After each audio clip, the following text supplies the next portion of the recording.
Hey, hi everyone. It's Hani Haidar, PM at iPark. Thank you so much for joining us today for this very special event. I want to welcome Mr. Abdo Ayoub, who is a very dear friend to the iPark team. Abdo has background management consulting for many years with Deloitte, and then he ended up creating his own company, like all of you are trying to do right now. So he's seen it from all angles, from advisory and then from hands-on building a business. In data analytics, Paragon Shift is his company. You can check it out online. Today, we're going to talk about the business model canvas. So this is really very important to start early, especially for non-business people, because it will start to build your business literacy. Now, what's interesting about business is that different people come up with new terminologies as the industry develops. It's a very wide industry, and people coin terms and they start using them. So I think a good point to start is the business model canvas. It's really the basics of what you need to think about as far as business goes. And it's a good launching pad to end up becoming more a full-time business person. So Abdo, I'll leave the floor to you.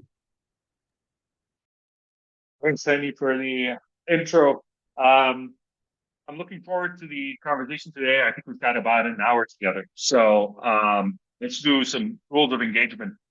Feel free to ask questions whenever you want. You don't need to wait till the end. So if, as we're going through, you want to ask a question, please go ahead and ask it. Are you guys familiar with the reactions buttons on Zoom?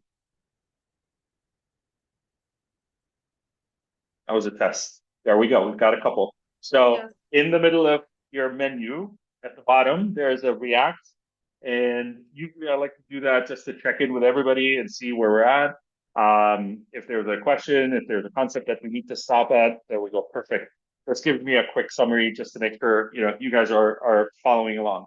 As Penny mentioned, I came from the consulting space, launched my own business in 2010, so it's been 15 years now. Um, Lived the journey of the ups and downs, the crazy, the pivoting, the hey, we think we know what we're doing, hey, we don't actually know what we're doing. And then for the past few years, I've been mentoring quite a few startups. So I've gone through a lot of these business model canvases. How many of you are familiar with the concept? You think about building a business and you want to do a business plan, right? That's usually where people go. They'll say, all right, I need to build a business plan. Business plans are important, but they're at a later stage. The thing about a business plan is oftentimes when you present it, it tends to be this fat document that's got a lot of material in it. You're doing your SWOT analysis, you're understanding who your competitor is, you're going through all those details. And that's great. It's necessary. We have to do that, and you have the financials to it. But the business model canvas is a slightly different approach. It's a slightly different way of thinking. I'm guessing everybody that's on the call's got some idea for a business, right?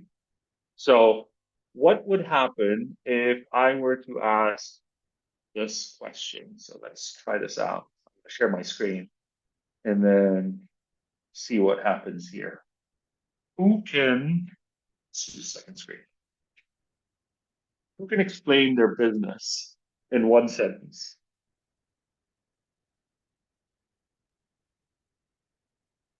Yes, please don't be shy.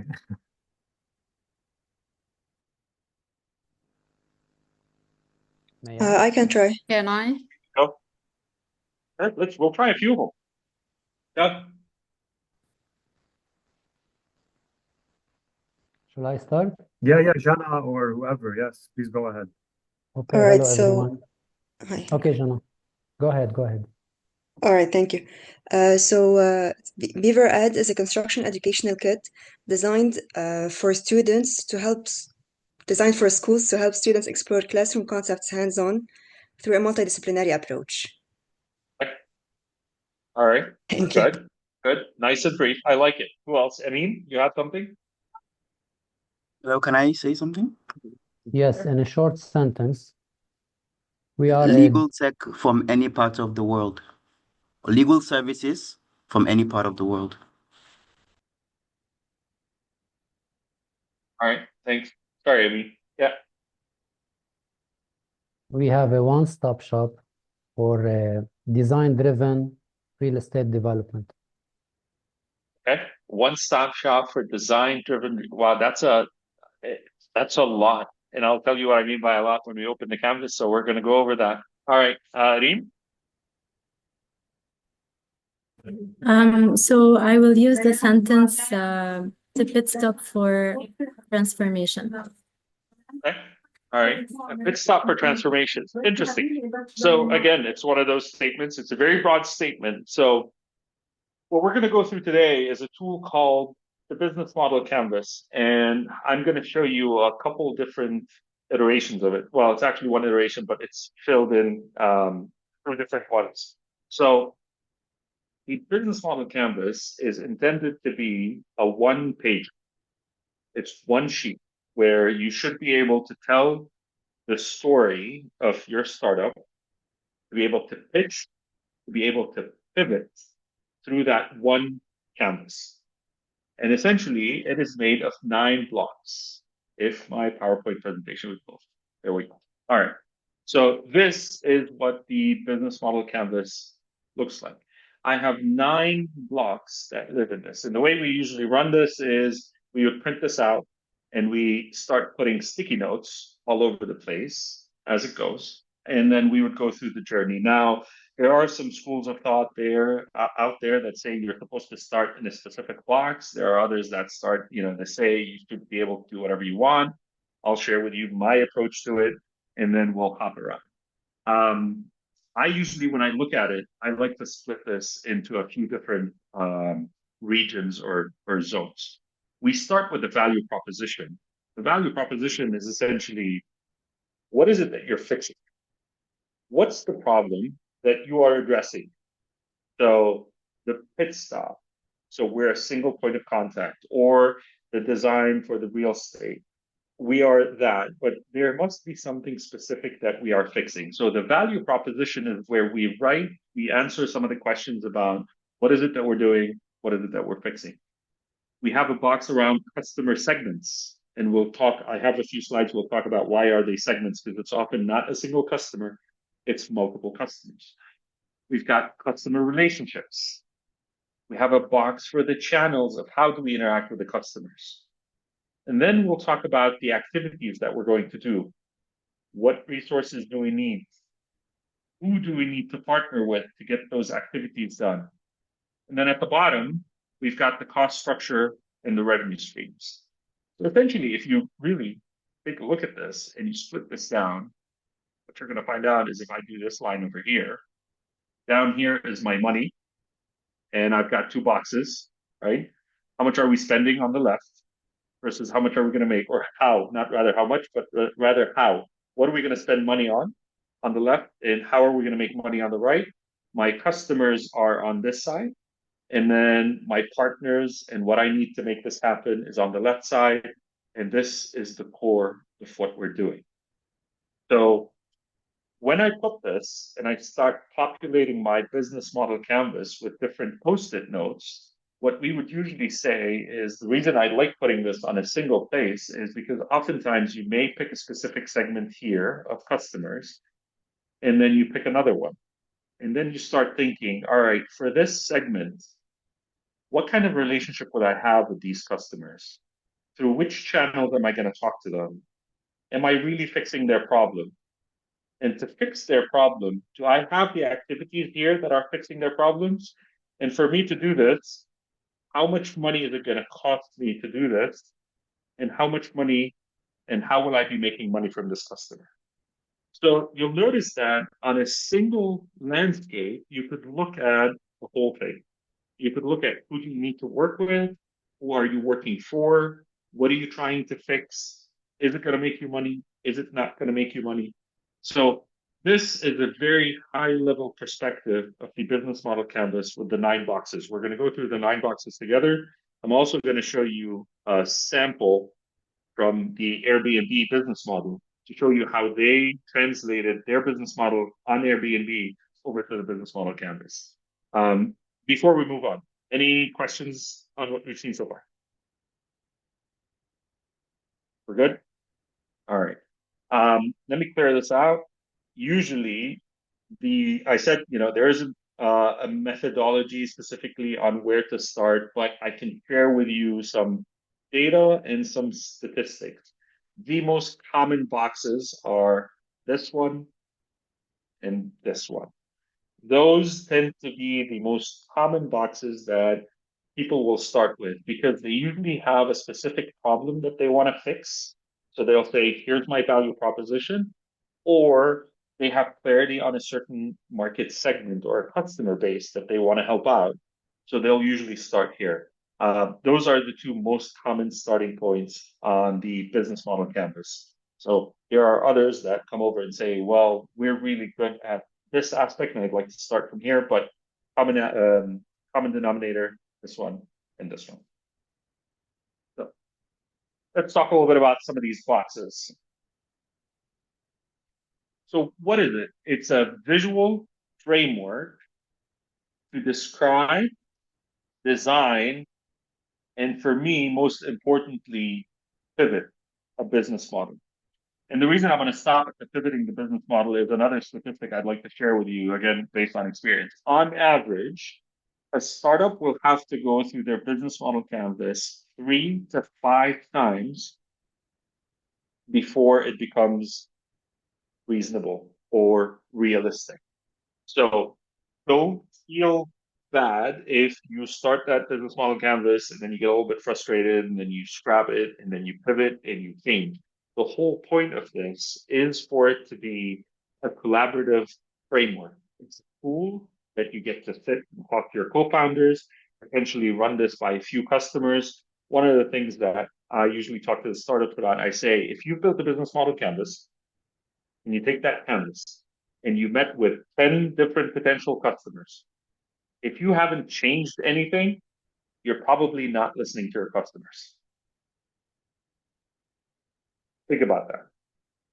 Your business model is supposed to pivot, right? And it pivots based on us listening to the customer and the services that they want. The chances of us thinking of all the answers before we meet with a customer are very slim. So this is why we use this. It makes it's nice and clear. It's a single page. And then we could tell the whole story in a very concise manner. When a team is working together, we don't have to worry about multiple pages. We could print this out, put the Post-its around. And the reason I keep saying Post-its is because with the Post-it, we can write on it, then you can crumple it, throw it away, do a different one versus writing straight on the canvas. A little later in the presentation, I'm going to share with you a tool for a digital business model canvas that will allow you to collaborate with the team. So we've got that coming up. So it allows us for clear communication. It facilitates that collaboration. And it allows us to do that little bit of thinking so that we can see opportunities. So sometimes the nice thing about having everything on a single page is I can make an assumption about a certain market segment. I say real estate. Do we want to go into commercial or residential? Those are two different segments and they have different needs. I may decide to pick one and then I would see what happens to my business model. Is it going to stand or is it going to crumble? I pick the other one. And then I will say, what if I want to do both? What happens then? So it allows us to test out those different assumptions all on a single sheet. We okay? All right. So that's a little bit on the high level. Let's start going through those boxes. The first one is the customer segments. And this is one of those boxes that we tend to spend quite a little bit of time on because as founders, we tend to think of a customer, like a single customer where we're doing this. And it's sometimes challenging for somebody to push back and say, let's talk about customer segments, right? So it's not one, there are multiple segments out there and break them out and see, who are the different customers. So I'm going to stop for a second. Let's think about Airbnb. Who are their customer segments? What do you guys think? Or who's their customer? Let's start there.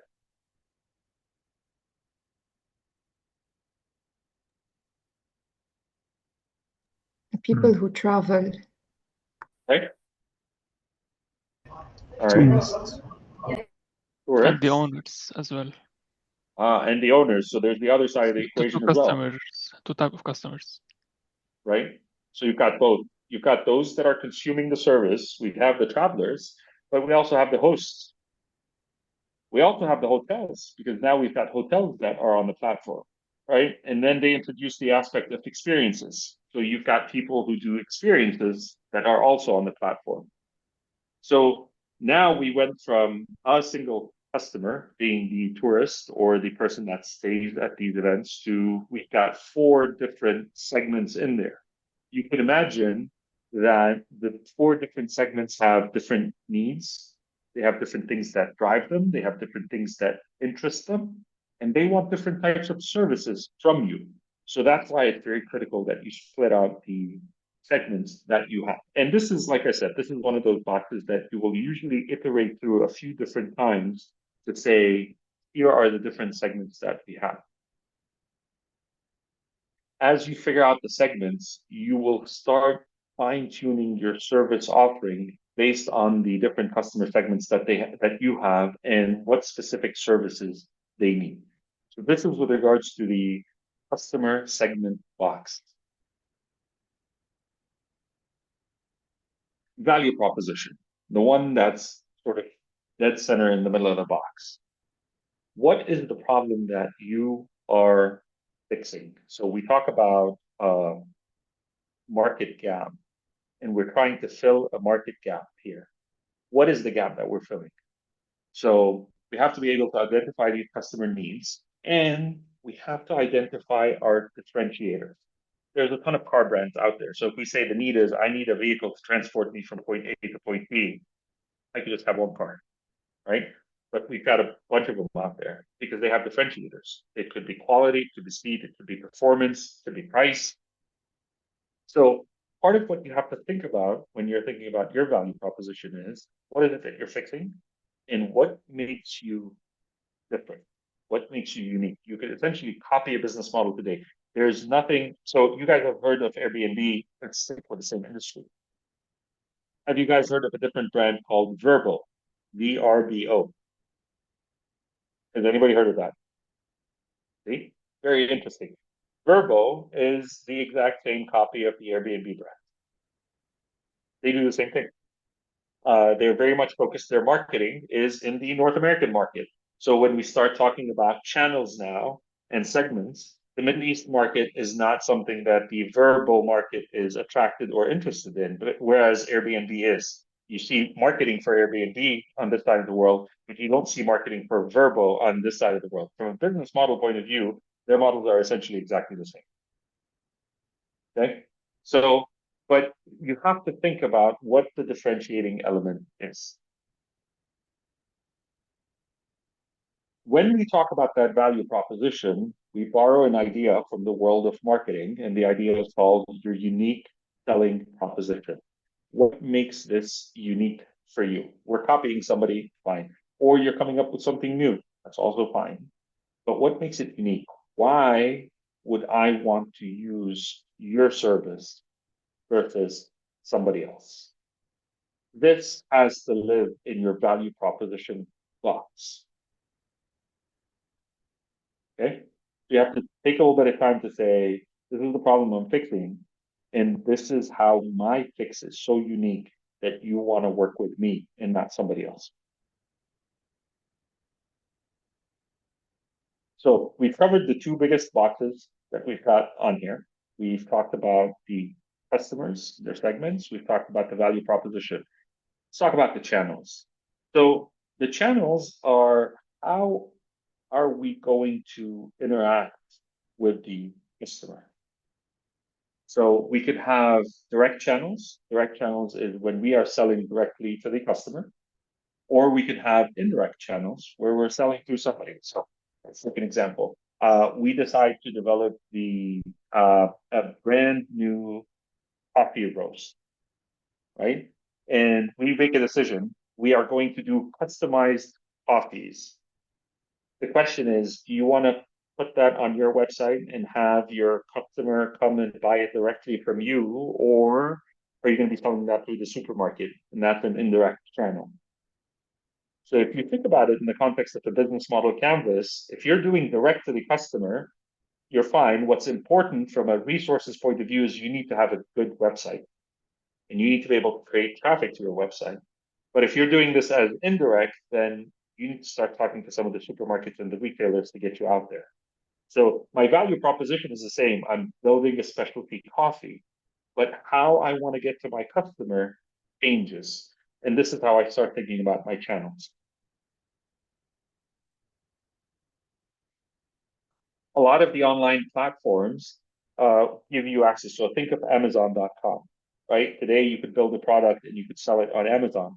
You don't have to sell it directly on your website. You would sell through Amazon. Amazon becomes your indirect channel out there. The same thing with Souq.com and the others. So as you think of your services, think of what channels are you going to be interacting with your customer through.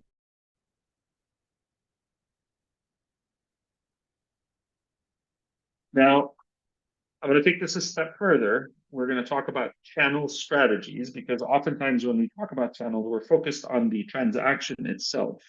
Sometimes we opt for specific channels for different objectives. Sometimes I'll pick a channel for awareness, or I may pick a channel for evaluation or facilitating. So let's talk about this for a little bit. What do I mean by awareness? Today, let's do the coffee example that I shared with you. You may decide that your primary channel is to sell through the retailers, right? You're going to partner with Spinneys, you're going to sell your coffee at Spinneys, right? But you're still going to have a website, and it's going to be a very nice website, and it's going to be sophisticated because you want to use that website as a channel to create awareness with your customers, even though they may not be buying directly from that website because you don't have the plugins to sell directly or you don't have the e-commerce aspect. That as an awareness channel to your client. It could be your Instagram page. So Instagram is a channel, direct is a channel. We often think of channels in the context of the transaction itself. Sometimes channels have alternative objectives. So keep that in mind when you're thinking of your business model canvas. I want to stop for a second. Any questions?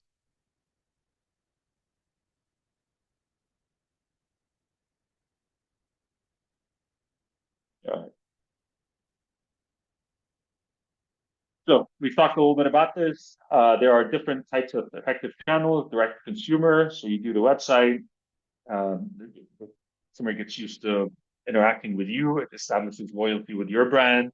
There's another one, which is the retailers. You partner with somebody that's bigger, they have access to the market, they're distributors. So they'll give you access to a bigger market base. Sometimes you have to do both, but at the same time, when you do both, you have to be able to control your brand narrative. So it's important, whether you're doing an e-commerce or an online business or a services business, you have to make sure that you control the brand narrative in both sides. All right. The next one, so we talked about the channels. The next one is the customer relationship. So how do you want that customer relationship to be?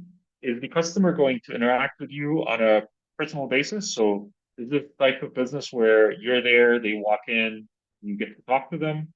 Is this the type of business where it's fully self-service? You're hands off. Somebody signs on, you've got a digital service, they sign on, they buy the subscription, and they're good to go. How you interact and how you want that relationship with the customer to be is an important factor when you're thinking of your business model canvas as well. Okay. So I'm going to stop for a second, and Reem, you happen to be on camera, so I'm going to put you on the spot for a second.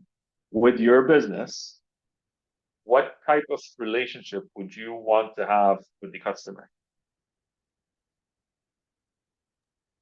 So it will have to be direct, personal, but online. It could be online or in person.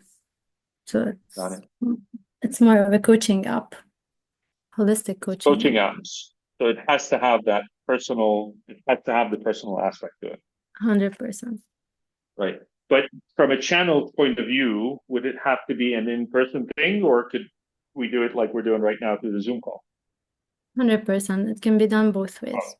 Right. So when we start thinking in the context of the channel now, and I'm stepping a little bit ahead, if you are going to be doing the in-person thing, then I'm assuming that you will need a space. Yes. right? So as part of your resources, which we'll get to in a second, one of the things for your market segment where you have a channel called in-person, in my resources, I would have to have a physical space versus if you have decided for your business model to be purely online, then having a space would not necessarily be a requirement. I would lean more on the technology side of things to say, I need to be able to do these Zoom calls or Teams calls. Yes, Make sense? 100%. Yeah. Okay. All right, cool. Thanks. Welcome. So as we're building these relationships, we have to think about how we're going to interact with the customer. So we've got a few different types. It could be the personal, we just talked about. It could be self-service. So self-service is Netflix, right? You log on to Netflix, you put your email, you put your credit card, you pay, you're done. You don't talk to anybody. It's completely self-service. You've got the subscription, you're good to go. So we've got the automated services, or in some cases, we've got communities. So there's a lot of these platforms where you would create a health app or a wellness app, and then you would create a community for people to be able to get together and talk and support each other. So that's a community type of engagement. Depending on what the business model is, we'll talk about different options. Let's move over to the next one. Revenue streams. In a business plan, we would talk about your financials of how much money are you going to make and when are you going to break even and how are you going to do it. In a business model canvas, we talk more about how are you going to make money. So what are your revenue streams? How are you going to make money? So for this one, I'm going to stop for a second. I mean, with the business that you've got, what are the different revenue streams that you have in mind? In fact, I have a lot because I have over 29 years in business. And I have several businesses. Like the main one is architectural design and interior design. Okay. On the other side, we do the contracting, the execution work. I'm also a real estate developer. I build and sell apartments, but not during the recent years when the bank closed. And also I built a international trading business. I have brands like Zini, you can see it in Carrefour, and Spinis. Now I am retracting because of smuggling. So I built several brands. For the startup idea that you've got now, which revenue streams are you considering infusing in it? I have now for iPark or for my real business now? For the iPark concept that you're thinking about. It's an online platform. Okay. So what do you see as the revenue stream? It's gonna be a percentage on transactions, just like Airbnb and Uber. Got it. Okay. Same concept. Same concept. Do you envision the customer paying for the service as a usage or a regular subscription basis? The one who offers, like me, I have apartments on Airbnb. I don't pay, but I'm still thinking about if we charge a certain kind of membership to be able to post or promote your products on the platform, or make it for free to attract more people to be engaged. But the customers can be anyone. Perfect. Cool. All right. Thanks, Amin. So what Amin just shared with us is very interesting because now we talked about a few different options of revenue streams for his business. It could be we want to collect funds from ads so we can get something that's listed and promoted, or when somebody's actually consuming the service, that is going to be a revenue stream to the business. So when you think about your business model, think about the different ways that you're going to be making money. Those are each revenue streams, and have a sticky note for each of the revenue streams that you put on there. I'm going to list a few different types just so you have an idea so you can get going. The first one is asset sales. So these are physical items or that you're selling. So we're selling a widget, we're selling an actual thing. Or it could be a usage fee. A usage fee is similar to the Airbnb model, right? So you're paying to use something. Or if we go back to Aim's example, you would be paying for that session. So that's a usage fee. Or you could do a subscription fee. Subscription fee is similar to Netflix. It's a recurring amount that you're paying on a regular basis. The nice thing about a business model that has subscription fees is it has something called MRR or ARR, monthly recurring revenue or annual recurring revenue. When you look at startups and the way startups are being valued nowadays, MRR and ARR have become very critical components for the valuation of a business. Essentially, if you could get to the point where you build a business model where your client is used to spending a certain amount of money with you on a regular basis, then your financials become predictable. When your financials become predictable, you are less risky to an investor. When you are less risky to an investor, it's a higher value for your for the startup. So that's why you see a lot of businesses now trying to move towards a subscription model. And then the last one is leasing and licensing. So the Airbnb model, they lease, so they use other people's property. Airbnb doesn't own property, they use other people's property. So there's a few different ways for your revenue streams. Keep an open mind when you're thinking about this, right? So I'm going to share an example with you. I live in the States, so common business model that in order to introduce a subscription, today, if I want to get a car wash in the US, it costs me about $20 to wash my car, 15 to 20 bucks. So what they've done is they've introduced the subscription model, which is usually the equivalent of 2.5 times. Okay, so if it's $15 for me to wash my car, for about $35 a month, I could do unlimited car washes. So what happened now is this gas station is making money off of the people that come and randomly wash their cars, but they're also making $35 off of these customers on a regular basis off their credit card without having to deal with that transaction because it's automated. Now, what happens is most people will forget eventually, and they'll keep charging their credit card. So if somebody's active, they're going to go wash their cars twice a month or 3 times a month, and it's going to work out. But if they're not, it's, they benefited from that extra cash. But what happened is their income started becoming more predictable because at $35 a month, I've got 100 customers. That's $3,500 that are coming on a regular basis every single month. So it's improving my cash flow. Okay. All right. So I'm going to take a second to share with you a business model that HP did, by the way. I don't know if you guys are familiar with this or not, but HP have printers, right? So we go and we buy the printers, we get the cartridges, and sometimes you run out of the ink right when you need it the most. It runs out of ink, and then you get super frustrated. You have to run and buy the cartridges.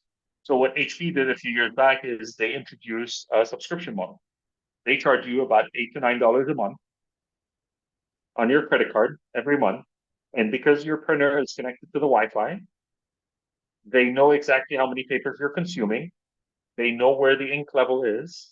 Right before you need that cartridge, they actually ship it to you and it shows up at your doorstep without you having to go out.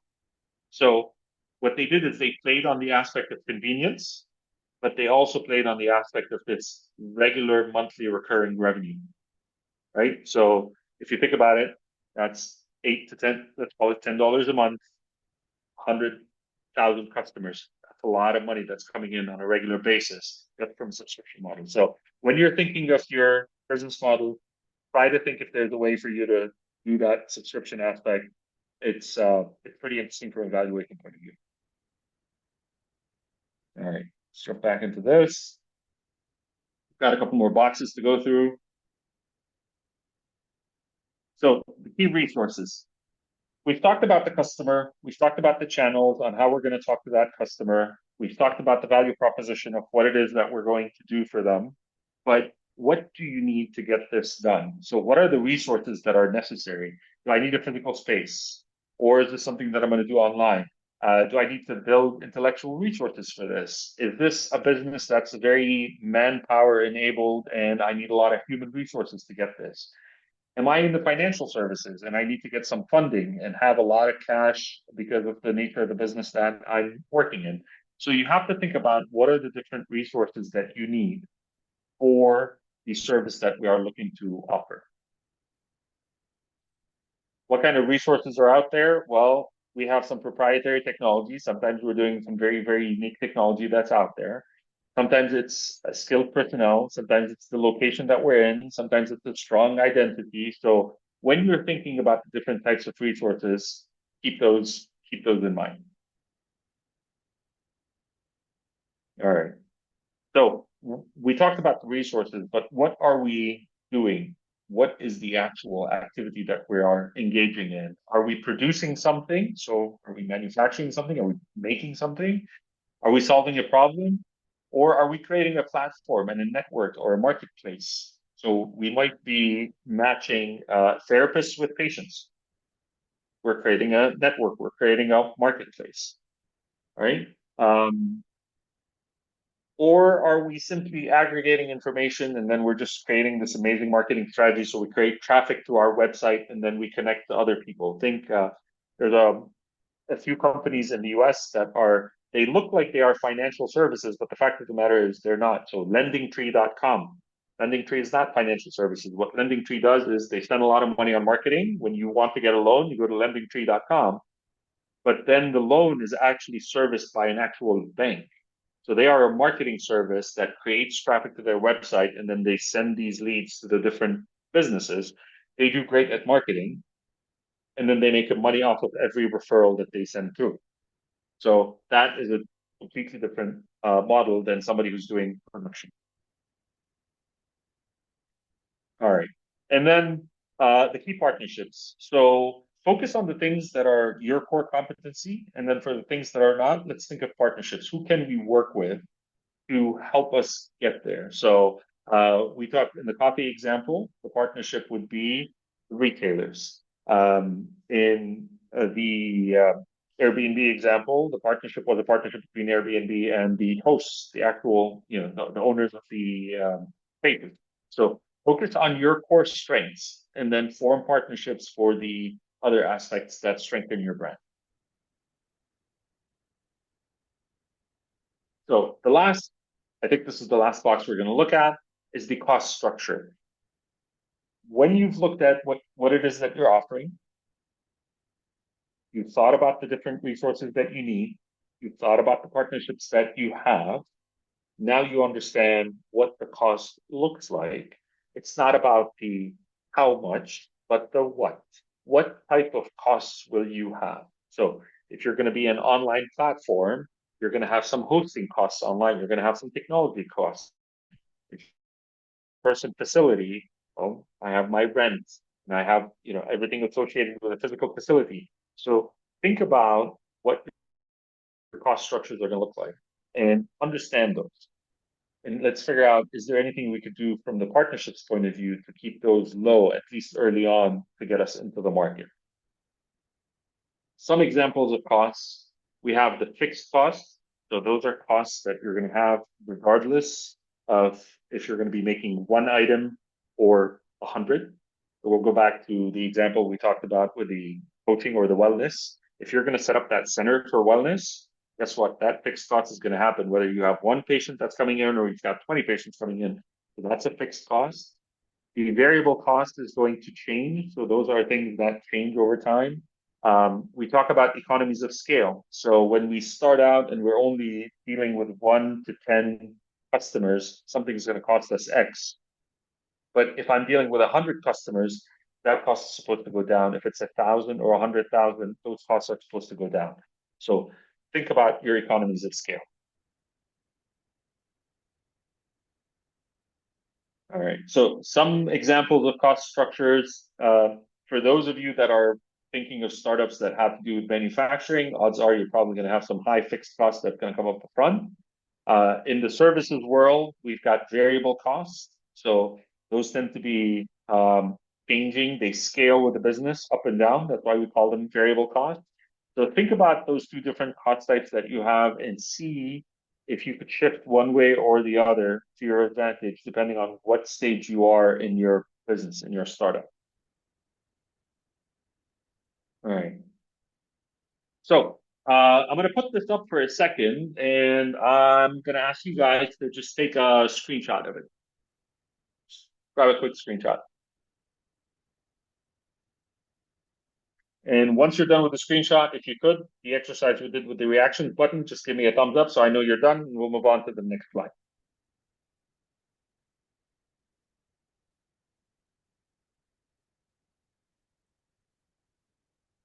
Okay.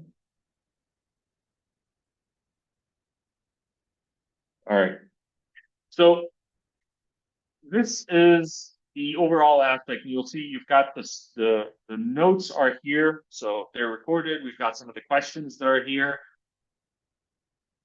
And sometimes when we look at it, it looks all overwhelming. It looks like it's a lot that we have to do. But I usually like to simplify it into 9 questions, right? So usually when we sit down and I'm doing the first qualification with a startup and they sit down to tell me about their startup, I say, all right, we've got 9 questions that we're going to go through. Let's keep it simple. Today we started the exercise that said, tell me about your startup with 1 sentence. And it's a little tough when you say 1 sentence because you can't go into the specifics. It's too generic. I don't know if we can get the value across. So let's convert that into 9 questions. Questions being, what problem are you solving?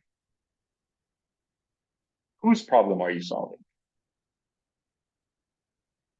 How will you interact with those people that you're solving the problem for? How are you going to reach them? Right? So we've covered the customer side of things. Who do you need to work with to solve this problem? And once we figure out who we need to work with, how are you going to solve that problem? So what are the activities that you're actually going to be doing? What do you need to solve the problem? And then what is it going to cost us? And how are we going to make money?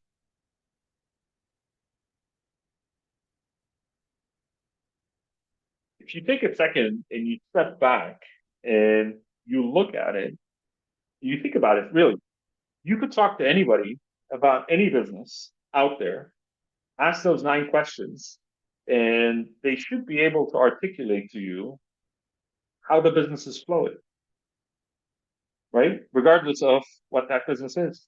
And those are very diluted, simplistic questions. The nice thing about them is if you could answer the 9 questions, then you're on a good track to get this startup going.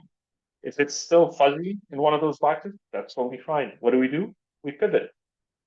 We pivot. Like I said, it's 3 to 5 different canvases before you get to the point where you have enough clarity moving forward.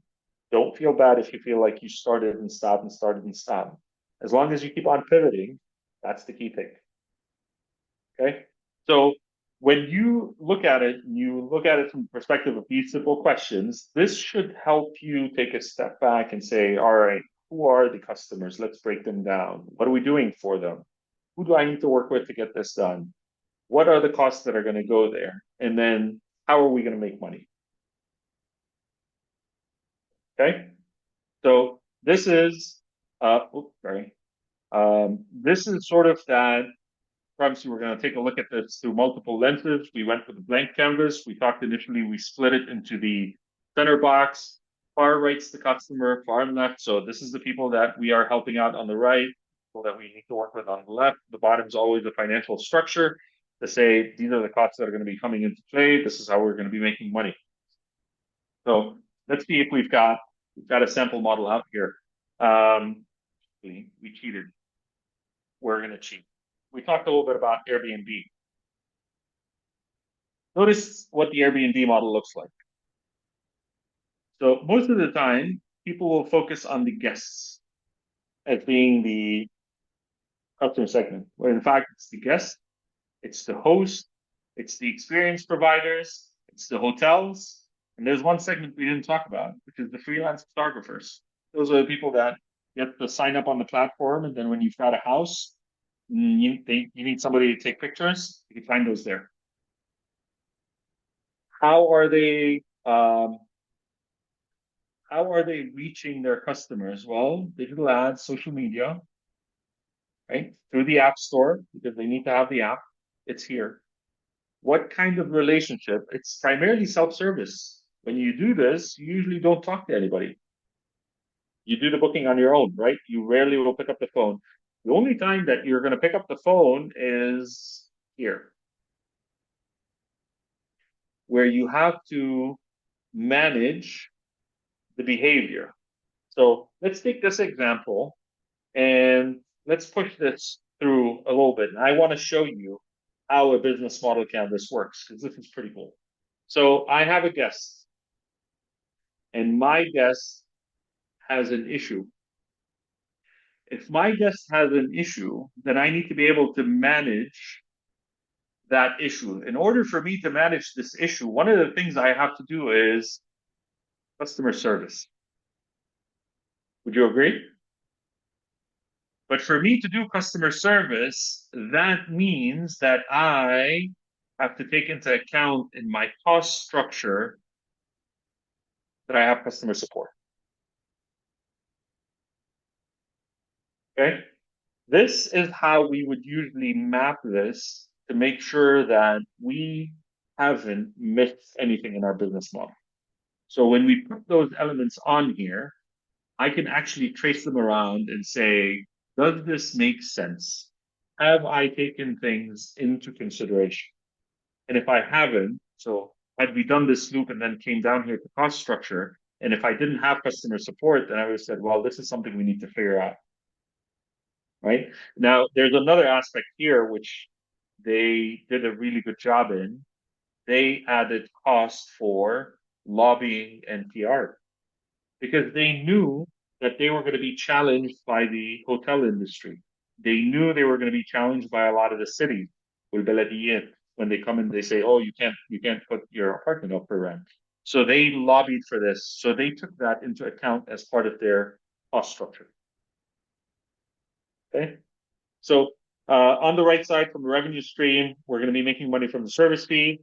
I think Amin referred to that on his platform. We're going to make a commission from the host. We're going to make a commission from the hotel. We're going to make a commission from the experience. Notice we're not making commissions from the photographers. So even though I've got this photographer section here, we're not making money off the photographers. So that is not something that we are looking for as a potential revenue stream. Okay.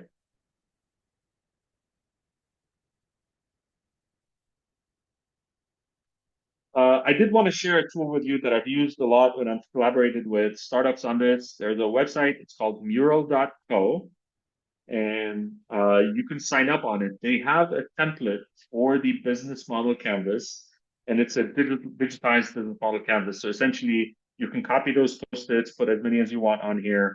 You can draw on it. If there's a team of you, you can go in and collaborate on this, so that multiple individuals could log in and update the canvas. So this is something I wanted to make sure that you guys are aware of, so that you could use it. It's pretty cool, pretty efficient. It does. I'm going to try to zoom in. It's not the questions on here to sort of remind you what each of those sections is supposed to be for. And then all you'd have to do is you just click on the post-its, and then you can add the content that you need to it. Okay. All right, we've got a few minutes left, so we'll get in, and I want to make sure we leave for some Q&A, and if somebody wants to experiment with their canvas. Conclusion, the canvas is intended to visualize and clarify the business strategy, right? It's intended to help us tell that story and sort of innovate, to say, should we tweak, should we pivot, should we reorganize, how can we change? When you put your data on there, you'll be able to draw the lines and the connectivities between the different blocks. You'll see what's missing and you'll see what's not. So I would highly recommend that you try it out, right? Give it a shot, see how it stands. Don't be afraid to change it. It is designed to change. I'm going to add a QR. It's got my contact info on here. So if at any point you want to connect, you need to bounce ideas, you want to chat about this, feel free to connect. I'd love to chat with you guys about about your ideas if you need any help with them. So with that, we've got a few minutes left. I want to make sure I open the floor up for some questions or feedback or thoughts from you guys on the business model canvas. Do you think this is something? Yeah, go ahead. Fahia? Thank you, Abdo. يعطيك العافية. A quick question that has been pondering through my head since we started, and I've been trying to find the right way to frame it, but I haven't. So I'm going to say what's in my head, because I'm trying to parallel between the journey of creating your business model canvas and turning it to your model, and the actual journey of creating your startup. So when it comes to design thinking and whatnot, so ideating and prototyping.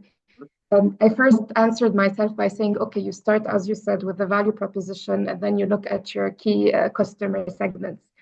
But at what point do you one of the questions I had is how contingent and to what extent do these different compartments affect the idea of your brand or your startup? That's one thing that I had, because let's say we started and then we started figuring out, one thing that you said, that after you find your segments, you fine tune the idea. So your idea can completely change based on your business model canvas. So in Hika, I'm just trying to navigate, what would your advice be on navigating around that? Yeah, no, that's a great question. And remember, the intent of this is for it to be a validation tool, right? So we come up with the idea and we believe that it's a great idea, but sometimes when we put it on here, we find out that if we tweak it a little bit, it might become a better idea or a different one. So there isn't necessarily, it's a very non-linear process, right? So it's not a point A to point B kind of thing. It's more like a scribble, go around in circles. The key is to get to a point where you feel your canvas is telling a consistent story. Now, I'll share an additional point to you. There are times where we got to the point where the canvas was telling a consistent story, but that story did not resonate with the founders anymore. So it was not close to their passion. They wanted it to tell something else, right? And that's where you sort of have to make that decision to say, I like this idea, or I need to pivot to something else. But the intent of the canvas is to demonstrate whether we have consistency or not, or if there's something that requires a little bit more fine tuning. That's it, right? So once you do that sanity check, then we'll take it to that next level to say, all right, how are we going to expand on this? But the first check is, does the business model as a model stand a chance? Does it stand on its feet? If it does, let's go to the next level. Then we'll do that design thinking. Like you said, if you want to go into the specifics of creating a persona and then the psychology and the customer journey and all that, then I would start investing in doing that, because you would have demonstrated that the business has consistency. Then I'll take each of those segments and I'll start creating those personas for them and take them through the customer journey. Make sense? All right, cool. Amin? Yes. First, thank you for the great presentation. If you may, if you like, I would like to hear about any challenge that you have faced during maybe starting your business or later on, and how did you tackle it? Of course, there's a ton of them. Every day is a challenge. No, I mean a critical one, Wait. not daily task, a Well, critical. when you've done this, and I'm sure Maybe you've lived through this. Sorry, go ahead, and no, I was saying because this is a very big question, it might take a long time to answer, and we only have a couple of minutes. So yeah, if you want, I mean, Yeah. I can chat. We can chat about this if you want. To Thank this you. point, we'll set up a call. We can chat about that. Thank you. I think we've got one more Okay. question in the. Yeah, Ejrade. Yes. Ejrade, you have, yes. Yeah, I have a Okay. question. Let me just roll my hand. Okay, so just to give you a little bit of context. So me and a couple of friends of mine, we have founded a third-party fulfillment company. So basically, we enable e-commerce businesses to do more. So at first, we just thought about storage fees, then we got like the fulfillment fees, then we got the delivery, and delivery like was the most profitable aspect of our revenue The streams. last mile, yes. Yeah. Then, while building our software to automate processes and make things more efficient, we thought about the SaaS model for later on and to offer this software for third-party fulfillment centers.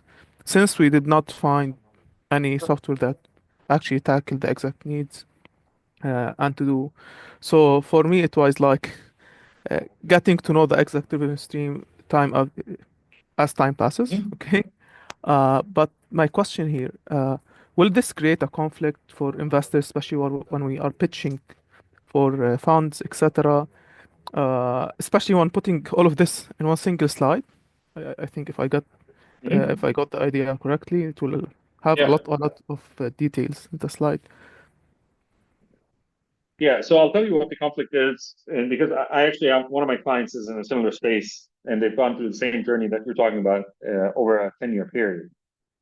What happens is those are two different business models. The fulfillment model is one thing, and then the state that you're getting to is essentially you're a technology company, right? You're no longer a fulfillment company. Now you're becoming a technology company. Actually, we've partnered up a software company to do this for now. Yeah. For now, it's not in-house, but later on, the two models will be running simultaneously. Yeah, and there's nothing wrong with scale, and there's nothing wrong with you owning the intellectual property. What you have to do is you have to make sure that when you're pitching that as part of your pitch, you're very clear that that is on your roadmap.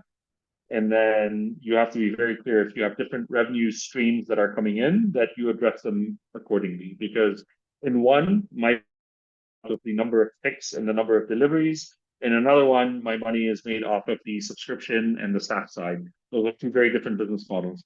And essentially, I can make the argument that they should be two different business model canvases. So the question here, because what enabled the software part is that we already have customers, so we are generating revenues already. And what happened out from our own one to generate the other. Yeah. So out of our own experience on the field, we already know the exact feature of that software, how things should be done, which is not actually available currently in the market. Yeah, it's a good problem to have.